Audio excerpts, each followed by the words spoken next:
ಮೊನ್ನೆ ಒಂದು ವಿಡಿಯೋ ನಾನು ನೋಡ್ತಾ ಇದ್ದೆ, ಮದ್ವೆನೇ ಆಗ್ತಾ ಇಲ್ಲ ಅಂತ ಕ್ಯೂ ಅಲ್ಲಿ ನಿಂತ್ಕೊಂಡಿರೋದು ಹುಡುಗರು. ರೀಸನ್ನು ಅವನಿಗೆ ಸ್ವಂತ ಮನೆ ಜೊತೆಗೆ ಬಾಡಿಗೆ ಇನ್ಕಮ್ ಬರುವಂತ ಮನೆ ಜೊತೆಗೆ ಹಳ್ಳಿ ಹುಡುಗ ಆಗಿರಬಾರ್ದು, ಸಿಟಿಯಲ್ಲಿ ಮನೆ ಇರಬೇಕು, ಇದೆಲ್ಲ ರಿಕ್ವೈರ್ಮೆಂಟ್ಸ್ ಈಗಿನ ಹುಡುಗಿಯರ್ದು ಅಂತ, ಅದಕ್ಕೆ ಮದ್ವೆ ಆಗ್ತಿಲ್ಲ ಅಂತ. ಏನ್ ಹೇಳ್ತೀರಿ? ಇಟ್ಕೊಳ್ಳಿ ಎಕ್ಸ್ಪೆಕ್ಟೇಷನ್ಸು, ಬಟ್ ಆ ಲೆವೆಲಲ್ಲೆಲ್ಲ ಇಟ್ಕೊಬೇಡಿ. Because life is so uncertain. ಅಂದರೆ ಇವತ್ತು ಏನೂ ಇಲ್ದಿರೋರ ಹತ್ರ ನಾಳೆ ಎಲ್ಲಾನು ಇರ್ಬೋದು, ಇವತ್ತೆಲ್ಲ ಇರೋರ ಹತ್ರ ನಾಳೆ making money is easy. Exactly. So ಯಾವಾಗ ಹೆಂಗ್ ಬೇಕಾದ್ರೂ ಟರ್ನ್ ಆಗ್ಬೋದು. ಇವತ್ತು ಏನೂ ಇಲ್ದಿರೋರ ಹತ್ರ ನಾಳೆ ಕೋಟ್ಯಾಧಿಪತಿ ಆಗಿರ್ತಾರೆ. ಆವಾಗ ಏನು ಮಾಡ್ತೀರಾ? ಆವಾಗ ಅವ್ರನ್ನ ನೀವು ರಿಜೆಕ್ಟ್ ಮಾಡಿರ್ತೀರಾ, ಅಯ್ಯೋ ರಿಜೆಕ್ಟ್ ಮಾಡ್ಬಿಟ್ಟ ಅಂತ ರಿಗ್ರೆಟ್ ಮಾಡೋದು ನೀವು. ಸೊ ಯಾವತ್ತೂ ಯಾರು ಹಳ್ಳಿ ಹುಡುಗ ಬೇಡ ಅಂತ. ಯಾಕೆ ಎಷ್ಟು ಜನ ಹಳ್ಳಿ ಹುಡುಗರು ಏನಾದ್ರು ಪಂಚೆ ಕಳ್ಕೊಂಡು ಪ್ರೈಮ್ ಮಿನಿಸ್ಟ್ರೇ ಆಗಿದ್ದಾರಂತೆ. ಯಾಕೆ ಹಳ್ಳಿ ಹುಡುಗರು ಏನು ಅವರಷ್ಟು ಕಷ್ಟಪಟ್ಟು ನಿಯತ್ತಾಗಿರೋ ಹುಡುಗರು ಎಲ್ಲೂ ಸಿಗಲ್ಲ. ಅವರು ಇವಾಗ ಅವ್ರು ದುಡಿತಿರೋದಕ್ಕೆ ನಾವು ಊಟ ಮಾಡ್ತಿರೋದು, ಅವ್ರ ಫಾರ್ಮಿಂಗ್ ಅದು ಇದು ಮಾಡೋದಕ್ಕೇನೆ ಅಲ್ವಾ ನಾವು ಅವ್ರು ದುಡಿದು ಕಷ್ಟಪಡ್ತಿರೋದಕ್ಕೆ ನಾವಿಲ್ಲಿ ತಿಂತಿದ್ದೀವಿ. ಸೊ ಯಾವತ್ತೂ ಯಾರನ್ನೂ ಮನಿ ಮೇಲೆ, ಸ್ಟೇಟಸ್ ಮೇಲೆ, ರೂಪದ ಮೇಲೆ ಜಡ್ಜ್ ಮಾಡಬೇಡಿ. ಗುಣದ ಮೇಲೆ ಜಡ್ಜ್ ಮಾಡಿ. ಅವ್ರು ನಿಮ್ಮನ್ನು ಹೇಗೆ ನೋಡ್ಕೊಳ್ತಾರೆ ಅನ್ನೋದ್ರ ಬಗ್ಗೆ ಜಡ್ಜ್ ಮಾಡಿ. ಆವಾಗ ನೀವು ಚೆನ್ನಾಗಿರ್ತೀರಾ. ಸುಕೃತಂಗೆ ಒಳ್ಳೆ ಹಳ್ಳಿ ಹುಡುಗ ಸಿಕ್ಕಿದ್ರೆ ಮದ್ವೆ ಆಗ್ತಾರೆ. ಯಾಕೆ ಆಗ್ಬಾರ್ದು? ಆಗೋಣ. ನಾನು ಚೆನ್ನಾಗಿ ನೋಡ್ಕೊಳ್ತಾನಂದ್ರೆ ಆಗೋಣ.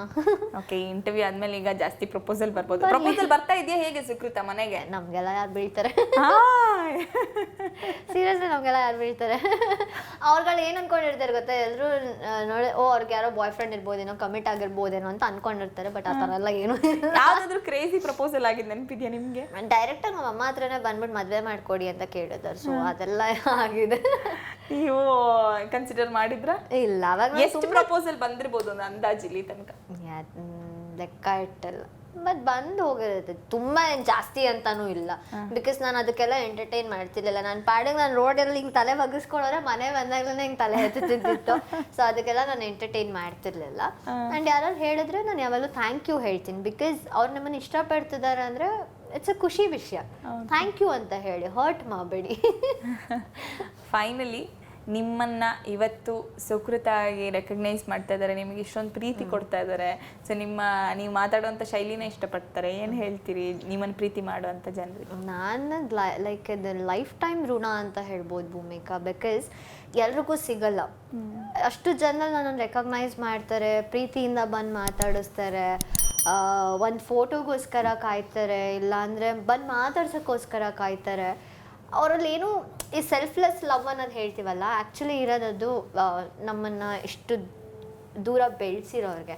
ಆ್ಯಂಡ್ ನಾನು ಇವತ್ತೇನೇ ಇದ್ರೂ, ನಾನು ಏನೇ ಒಂದಿಷ್ಟು ಚಿಕ್ಕ ಹೆಸರು ಮಾಡಿದ್ರು ಅವ್ರ ಆಶೀರ್ವಾದ, ಅವ್ರ ಸಪೋರ್ಟು. ಬಿಕಾಸ್ ಅವ್ರು ನನ್ನನ್ನು ಎಷ್ಟೇ ಪ್ರಾಜೆಕ್ಟ್ ಮಾಡಿದ್ರು ಎಲ್ಲನೂ ನೋಡಿ ಬಂದು ಮಾತಾಡ್ಸೋದು, ಬ್ಲೆಸ್ ಮಾಡೋದು. ಸೊ ಲೈಫ್ ಲಾಂಗ್ ನಿಮ್ಮ ಋಣ ನನ್ನ ಮೇಲಿರುತ್ತೆ. ಆ್ಯಂಡ್ ನಿಮ್ಮ ಆಶೀರ್ವಾದ, ನಾನು ಯಾವಾಗಲೂ ಹೇಳ್ತೇನೆ ಇದನ್ನು, ನಮ್ಮ ಆಶೀರ್ವಾದ, ನಮ್ಮ ಸಪೋರ್ಟ್ ಯಾವಾಗಲೂ ನನ್ನ ಮೇಲಿರಲಿ. ಇದೇ ಥರ ಕಂಟಿನ್ಯೂ ಮಾಡಿ. ಆ್ಯಂಡ್ ನಿಮ್ಮ ಪ್ರೀತಿನ ನನ್ನ ಶವ ಮಾಡಿ. And thank you so much. ಇಷ್ಟು ಥ್ಯಾಂಕ್ ಯು ಹೇಳಿದ್ರು ಕಡಿಮೆನೇ, but still thank you so much.